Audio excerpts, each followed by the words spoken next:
Hello, Soup Squad! It's Nimbo Soup back again with another video. I figured it was about time I got to work on the much anticipated radar guide. The main goal of this video is to teach you how to set up your radar in settings, and once you get in game, how to use it to get kills effectively. Of course, there will also be very much useful information on avoiding or countering enemy radar locks. Whether you're a new player or a veteran, there will probably be something useful to you in this video, so stick around. There's a lot of different radars in the game, so I'll do my best to keep it as general and applicable as possible. With this in mind, you will need to do a lot of exploring and testing on your own, but it shouldn't take too long to get used to after watching this video. Also keep in mind, this is shot from an air-realistic battle perspective only. The gameplay will be using American radars because that's all I've got. Anyways, let's get into it, shall we? The reason I haven't made this video yet. Trust me, this is gonna be just as, if not more painful for me as it is for you. I'm no expert, although I can certainly give you the basics. Cope. Alright, let's get started. I'll go over each setting you must have bound to use your radar effectively and what they do. I have each of my radar binds bound, say that one 5 times fast, to include my left shift key.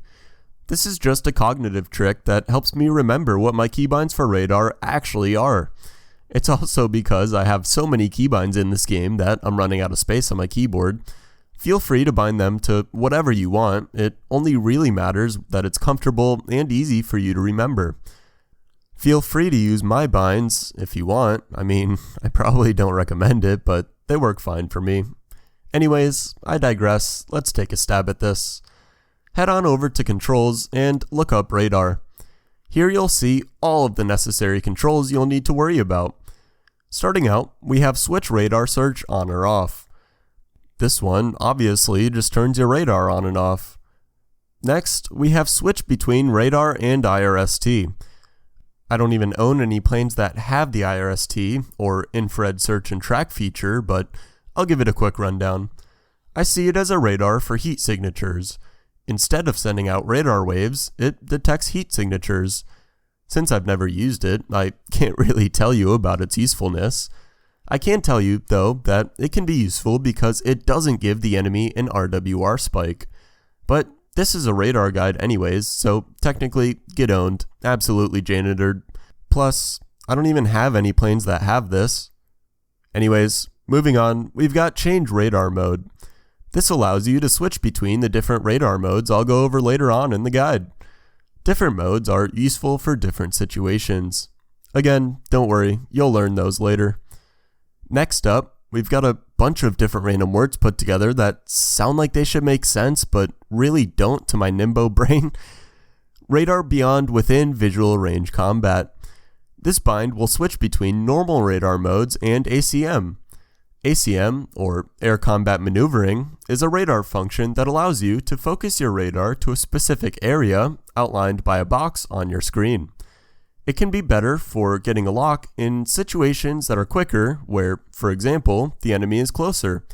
Hence the whole in air combat and maneuvering part in the title. Next up, we've got change radar search mode. This bind will change the horizontal and vertical coverage of your radar. To explain it better, let me just show you an example. As you see, when you press it, these numbers change. The first number is the horizontal degree coverage, and the second is the vertical coverage. So, in this example, my radar is scanning 20 degrees of sky horizontally, 10 degrees to the left and 10 degrees to the right of my plane, and 5 degrees vertically, or 2.5 degrees above and 2.5 degrees below my nose. Phew! That was a lot of explanation for a bind that I honestly never use. I'm sure it can be useful though, so you're welcome. Moving on, we've got change radar scope scale. This simply changes the max distance that your radar will scan up to. Obviously, adjust this as necessary depending how far out your enemies are. Next up, we've got select target to lock. If there's a bunch of different enemies, friendlies, whatever they are on your radar screen, this bind allows you to cycle through until you choose the target you want. the highlighted target is indicated by these two little vertical lines. Last up, finally, we've got Lock Target. This button will simply begin locking, or at least attempting to lock, whatever target you've got highlighted using the Select Target to Lock binding. Other than that, I'm not going to recommend you set up any more bindings for now. These ones control where the radar is pointing. In ARB, I don't really find them important. As you can tell, I don't even use them. It is pretty important, though, that you stick around until the general tips part of this video. This section is already too long as it is, but there's some more stuff I need to talk about, especially regarding radar coverage and distance. The only reason I'm putting this section in here is to tell you that early radars are pretty useless. Typically, they only get access to one mode, being search or SRC mode. If you're confused what that means, don't worry, for the millionth time, I'll go over all the radar modes later. Not to say this mode is useless, in fact, quite the opposite. But if I'm in a plane that has a radar and no radar missiles, I'm personally not going to use the radar whatsoever. I'm generally aware enough to just spot my targets visually, most of the time. That being said, the radar can, of course, be used to find targets if you need it. That's pretty much it though. I'd even say the RWR is more useful for that anyways. As far as the official Nimbo soup recommendation goes, I'd just forget about using radar until you at least have radar missiles. Your game sense, at this point, should be good enough to not have to rely on a very inconsistent radar to help you with spotting. I just thought I'd let you know. Finally, the much anticipated radar mode section. Once you hit around 10.7 or 11.0 or something like that, wherever you get the good radar missiles, radar tends to start actually being useful. Not even just useful, but necessary. In this section, I'll go over all the different radar modes you'll get with a good radar and how to use them properly. SRC, or search mode, is the default mode of most radars in-game. This is not to say that it isn't useful though. This mode should be used on enemies flying in pretty much any direction that isn't head-on with you, and also try to preferably use it on enemies above you, or at least on the same altitude as you. Do not use if the enemy is low to the ground, and keep in mind, this mode can easily be chaffed away. If they're going head-on with you, use Pulse Doppler if you have it. The PD section is coming up here shortly. This is the mode I use the second most, right behind PD. TWS, or Track While Scan mode, is currently limited, as far as I'm aware, to like 2 planes in game, F-15 when, most notably being the F-14. Swedish players are absolutely crying right now. This mode allows you to quote-unquote lock onto a target while still searching for other targets. Locked targets will pop up on your screen surrounded by a box. This mode is most, and as far as I'm aware, only useful for firing phoenixes, as the enemy does not get an RWR warning that they're being locked. Other than that, the visual indicator on your screen of locked enemies I suppose is nice, but I don't really recommend using it, except I guess for exactly that, finding enemies. The long-awaited PD, or Pulse Doppler mode, is how I get most of my radar missile kills at top tier. There are a couple of noteworthy things about PD. First, it should be used only when the enemy is flying towards you. It doesn't need to be a direct head-on, you'll learn more about this when I talk about notching, but preferably as head-on as possible depending how good your radar is. Next, PD cannot be chaffed away. Again, you'll learn more about this one in a later section, but to avoid a PD lock, the enemy must dodge kinetically.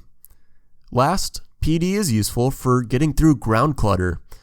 If there's ever a situation where you're above the enemy that you're trying to lock, and you must look down into the ground to get that lock, PD will be your best friend. Keep in mind, they can't be too low, or else your missile won't hit.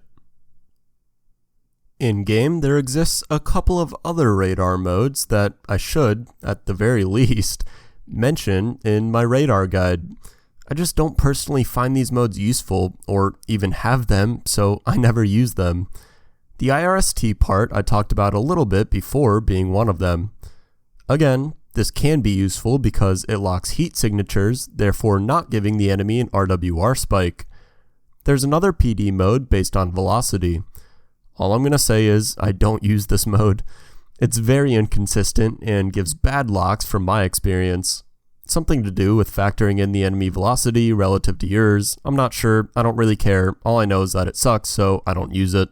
I'd honestly rather use SRC. Lastly, there's a mode called MTI. Once more, I don't have access to any planes with this mode, so I personally don't use it. From what I've heard, it's like an off-brand pulse Doppler mode. I'm not going to talk about its applicability because, again, don't have it. It's honestly entirely possible that I missed a mode or two as well. For the purposes of this guide on the basics of radar and for AirRB in general, though, I've given you pretty much everything you should know if you actually want to succeed. So far, I've taught you how to set up your radar and how to use it effectively. But what about avoiding the effective use of other people's radars? Let's get started on that. No matter what mode someone is locking you in, the best thing you want to do is to be as low to the ground as possible to avoid it. Even pulse Doppler cannot eat through enough ground clutter to give a missile good enough guidance to hit you if you're right on the deck. If you want to be 100% sure of avoiding any radar missile, just bring your plane down to the trees, maybe even below them. On top of this, you can use chaff. As you already know, chaff isn't really going to be useful for any type of PD lock. But if the enemy is locking you in SRC mode, the lock should theoretically be confused by chaff and broken. I don't just recommend dropping chaff and flying straight though, because this is War Thunder. At least throw a slight turn or two in there so that the missile doesn't just fly straight and hit you anyways. Also keep in mind that just because you drop chaff doesn't mean you won't be out of danger anymore. Sometimes you'll have to pop multiple chaffs and work to lose the lock. Also sometimes, depending on the missile fired at you, the seeker of the missile itself won't really care about the chaff if it's close enough. In this instance, to be more careful, drop more chaff and engage more severe maneuvers. The last defensive tactic I'll mention is your plane's flight path itself. If you're being locked in PD, notching will help confuse the enemy radar. Notching is the act of maneuvering your plane at an angle to the enemy radar. This will also increase the energy needed for any potential missiles to hit you. At top tier nowadays, if you really want to lose a lock, I don't recommend notching at an angle that's less than 90 degrees to the enemy radar. 90 degrees is pretty much required for the best PD radar locks. For maximum effectiveness, let's say you're facing an R-27ER or something, turn your notch all the way 180 degrees to the enemy and fly directly away from them. This is called going cold. Keep in mind, if they have you in an SRC lock and are close enough to you, their missile might just still hit you. There are some things so far unmentioned in this video that deserve a spot in it, so here we go. First, you don't want to just always increase your radar scope and area of coverage to the max to see the most targets. It can be used to find targets, of course, but once you're trying to get a lock, there's a couple of things you should keep in mind. The less sky you're covering outside your target, the better lock you'll get. This is because your radar waves are more concentrated in the area of your enemy. There is less clutter, or just open space, for no return to be received from. Next, you should definitely be using your RWR paired with your radar. It's very obvious on how to do so, plus this is a radar guide, so I'm not going to go over it other than just telling you to use it. If you want help with it, let me know in the comments. Or actually, this is a perfect opportunity to shield that must be seized.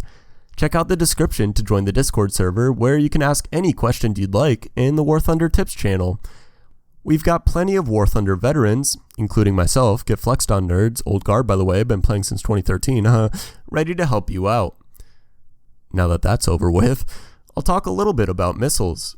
There's so many radar missiles with differences that, for the sake of time, I wanted to keep this guide to just radar. But the principles, obviously, are the same. If you have a good lock, you'll have a good missile launch, as long as you know the appropriate range to launch your missile. Obviously, don't launch missiles when the enemy is low to the ground, or your lock mode isn't appropriate for their vector. On this note, one useful thing on the radar itself is the ground clutter indicator. Once you get the muscle memory down, you'll be able to tell without looking at this thing what is and isn't a good lock, but for now, it can be pretty useful. By the way, I never mentioned this till now. I use the pizza radar. Feel free to use the rectangular one. I know I'm going to hear a lot of comments about this one. To be honest, I really don't care because it's my preferred method. There's no other reason for it than taking up less of the screen. Okay, anyways, ground clutter indicator.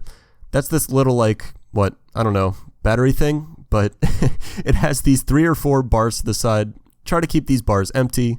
Locks with 3 or 4 bars are not good locks. Sometimes your missile will still hit with 1 or 2 if you get lucky. I'm going to be real honest here. I never really use any of these icons. I'm just going over the ground one because I feel like you might be able to find it useful. Oh, one more thing. If the box around the enemy you're locking on the radar is bouncing around or is moving funny, don't launch a missile at them. This is a terrible lock, and your missile is obviously gonna be a waste. Well, that's about all I got for you guys in this one. Oh, that's it, Nimbo. It's only been 16 minutes. Again, keep in mind here, these are the basics, and just like anything else in War Thunder, this is gonna take some testing and figuring out for yourself before you really get it down. At the minimum, it's what you'll need to know to find success with radar.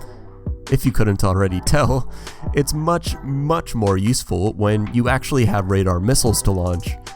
I would honestly recommend to you not even thinking about using radar until you have these missiles. That'll probably piss someone off, but whatever.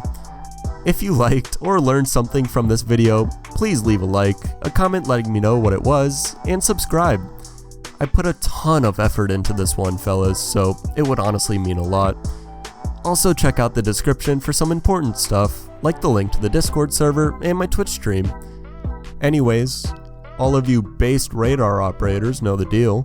This is Nimbo Soup, Nimbo signing out.